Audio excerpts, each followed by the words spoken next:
Estamos aí na semana do Enem e muitos alunos perguntam assim: Parreira, tem como eu potencializar minha nota? Tem como eu ter uma nota boa agora? O que eu posso fazer para melhorar isso? Cola comigo que nesse vídeo eu vou te dizer o que você tem que fazer. Como eu vou obter a maior nota? Vamos lá, vamos entender um pouquinho sobre TRI, Teoria de Resposta ao Item. A primeira ideia é o que é. Então tá aqui, ó. Teoria de resposta ao item é um método estatístico utilizado em avaliações que visa medir com exatidão a proficiência do candidato. O que é esse papo de proficiência? É a habilidade, é a capacidade do aluno responder, compreender um determinado fenômeno. E aí, para isso, você entendendo essa teoria, você tem que ver o que ela trabalha. Ela trabalha com 4 coisas. Torna os resultados comparáveis. Ou seja, é possível você comparar o Enem do ano passado com o do ano retrasado. Ou seja, você vai conseguir ter uma boa noção.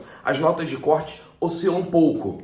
Depois, você vai trabalhar com níveis de dificuldade. Tem itens, tem questões que são mais fáceis, médias e difíceis. Isso faz parte da teoria. Depois, você vai mensurar a coerência das respostas. Aqui mora o grande segredo. É a hora que você talvez já tenha ouvido falar que o Enem sabe se o candidato ou a candidata chutou a questão. E depois, você vai ver, classifica os candidatos pela proficiência. Óbvio, né? Vamos tentar classificar os candidatos de acordo com aquilo que ele sabe, de acordo com aquilo que ele é capaz. E aí, vamos lá. Depois disso, você vai falar que o grande segredo do Enem é a coerência. Você tem que ser um aluno coerente. Parreira, o que significa ser coerente nas minhas respostas?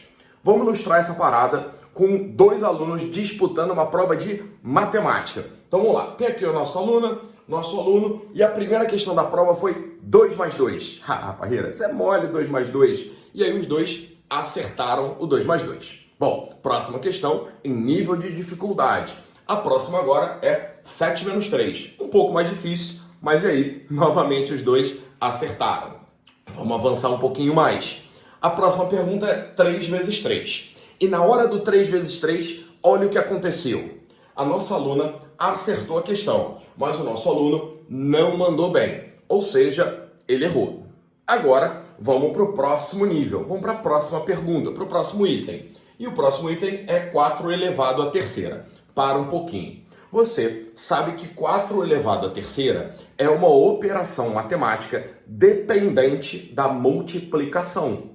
E o que aconteceu? A nossa aluna falou para a teoria de resposta ao item que ela entende sobre multiplicação. Então ela tem uma grande probabilidade de acerto para essa daqui. Agora o nosso aluno, ele errou a multiplicação. O que ele acabou de mostrar para o sistema?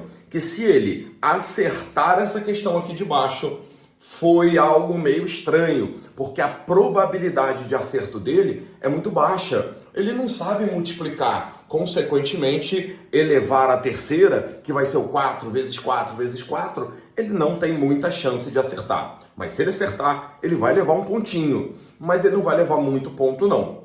Quer dizer que, à medida que você vai mostrando proficiência, habilidade, as próximas perguntas valerão mais. Ou seja, essa pergunta, agora respondida corretamente, vale muito para ela. E para ele, vale menos, vale pouco. E olha o que aconteceu. Ela errou a questão e ele acertou. Agora eu queria que você olhasse para essa ideia e percebesse. Nesse exemplo simples que eu dei, nossos 3 alunos têm 3 acertos. Nossos 2 alunos, né? Têm 3 acertos.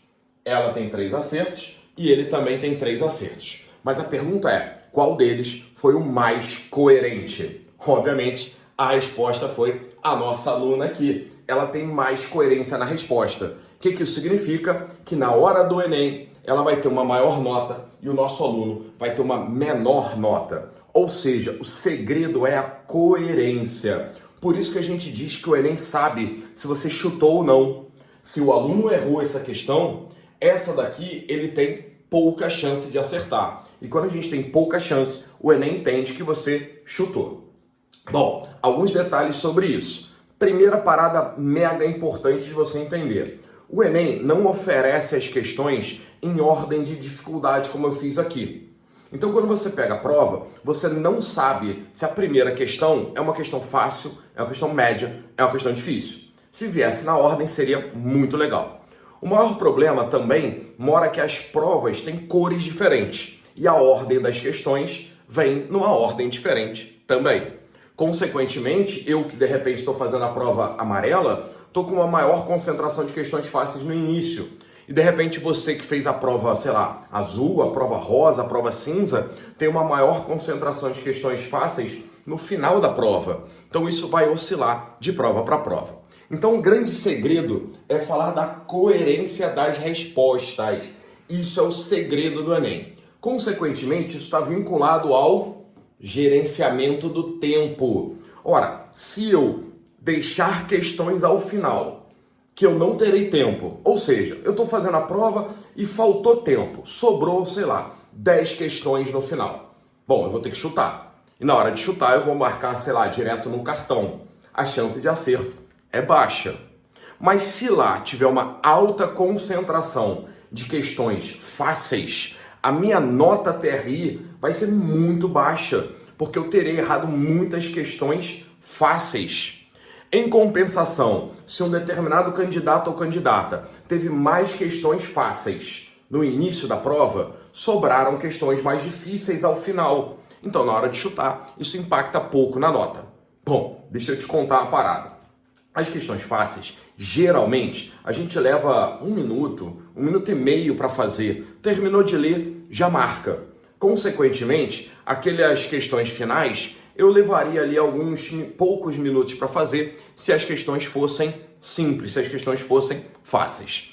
O que não pode acontecer de jeito nenhum, sobrar questões ao final. Consequentemente, a coerência das respostas está aliada ao gerenciamento do tempo. Você tem que gerenciar bem seu tempo. O que isso significa? Que as questões que são mais difíceis e podem demandar mais tempo, pode ser que eu precise pulá-las ao longo da prova. E de repente, lá no final, se sobrar tempo, eu volto para fazê-las. E se não sobrar, eu vou chutar sim. Mas eu vou chutar as questões difíceis, que impactam um pouco na minha nota. Vamos dar uma olhada nisso com mais detalhe? Bom, dá uma olhada aí. Então, qual vai ser a nossa estratégia vinculada à ideia da nota? Vamos lá. Eu vou pegar para você aqui uma análise das notas máximas e notas mínimas do Enem, de ciências da natureza. Podia ser qualquer matéria. Peguei aqui, eu me sinto mais confortável, já que eu sou professor de química, né? Então, eu peguei a prova de ciências da natureza do ano passado. O ano passado, para mim, esse vídeo eu estou gravando em 2022, então o ano passado é 2021. Então, eu posso ter 0 acertos ou 45 acertos. Primeira coisa que você tem que ter na cabeça, a prova não vale de 0 a 1000. O que vale de 0 a 1000 é a redação. As provas não valem isso. Na verdade, elas não têm valor pré-estabelecido. Ao longo da análise do TRI, vai ser estabelecido o valor mínimo e o valor máximo. Vamos ver o que aconteceu em Ciências da Natureza? Em Ciências da Natureza, quem gabaritou a prova tirou 876,1. Esse foi o gabarito da prova, os 45 acertos em Natureza 2021. Agora, quem zerou a prova, quem não acertou nada, não vai tirar 0 não. Quem não acertou nada vai ficar com 307,6. Então, se você olhar para essa situação, isso daqui é a prova de natureza. Bom, mas aí você vai falar, bom, Parreira, zerar a prova deve ser algo muito difícil e acertar a prova toda também deve ser algo muito difícil. Então, vamos tentar analisar algumas situações aí. Vamos imaginar um candidato que teve 40 acertos. 40 acertos, alguns alunos falarão para mim assim, pô, 40 acertos é uma nota boa. Calma, depende. Quando você tirou 40 acertos, pode ser que você tenha tido uma nota que foi 828,5. Essa foi a nota máxima obtida por um candidato que teve 40 acertos. Mas pode ser que um aluno com 40 acertos tenha tido 703. Essa é a nota mínima de 40 acertos. Sabe o que isso significa? Que o cara de 40 acertos, obviamente, errou 5 questões em natureza. Mas se ele errou as 5 mais difíceis da prova, ele foi pouco penalizado. Então a nota dele está aqui, ó. Essa é a nota dele. Agora, se ele errou as 5 mais fáceis da prova, essa é a nota dele.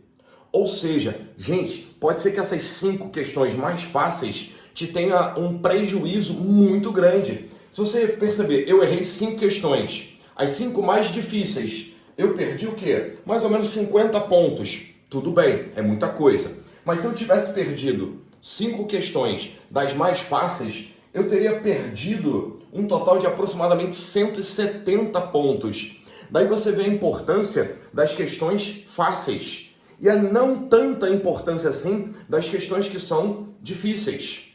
Vamos analisar um outro caso? Eu sou o aluno de 35 acertos.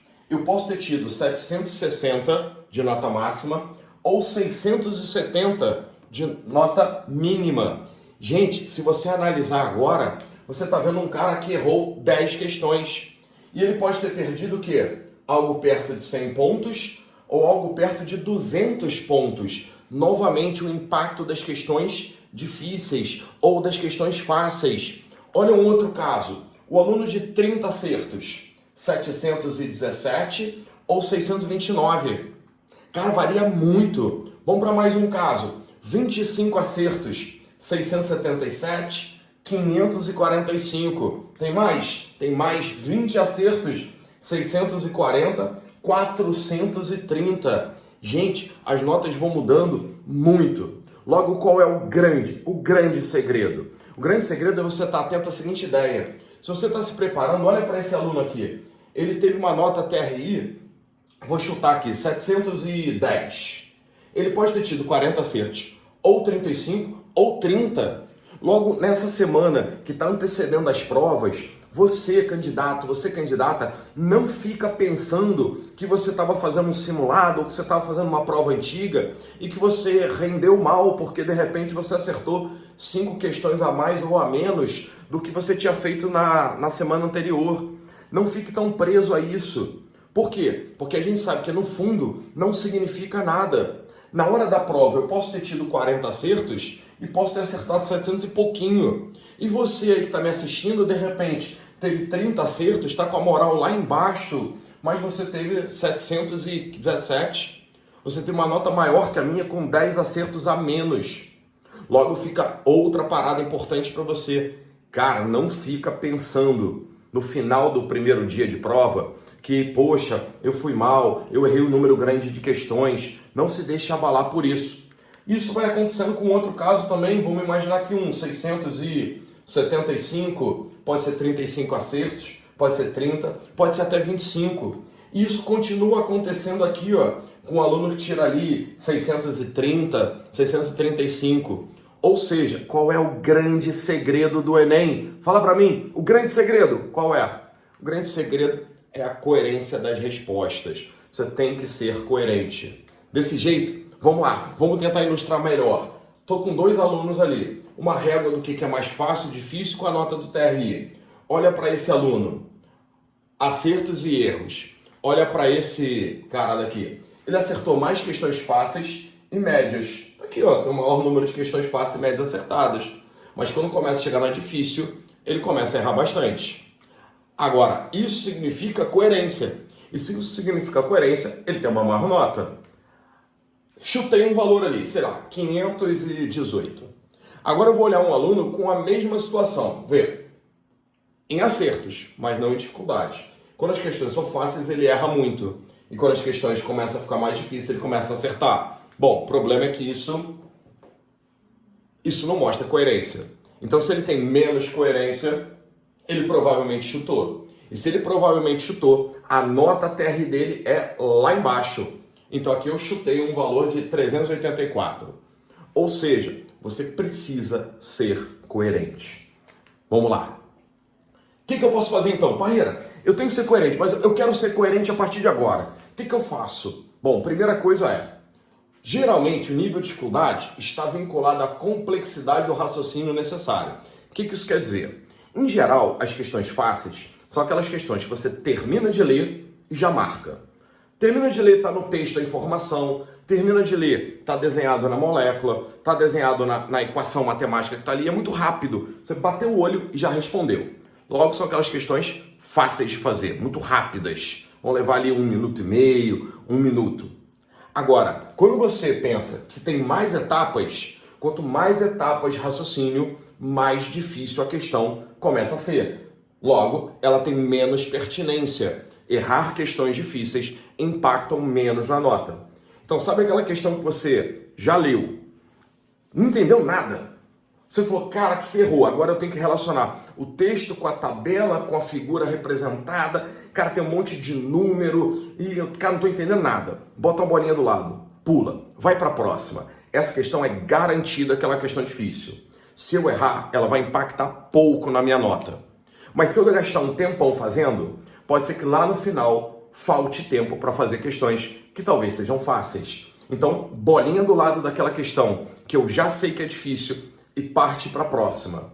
Nas questões fáceis e médias, você vai ter muito mais facilidade. Consequentemente, você vai ter um bom gerenciamento do tempo e também você vai ter uma boa coerência. Logo, o que vai acontecer com você? Nota do TRI bombando, nota do TRI lá em cima e você na faculdade que você queria. Ou seja, aqui está o segredo de você ter uma nota TRI boa, te garanto. E com isso, fica a mensagem final. Não deixe que os seus medos tomem o lugar dos seus sonhos. Cara, pensa que tudo vai dar certo. Vai com fé, dá aquela moral, segue a nossa estratégia que no final vai dar certo.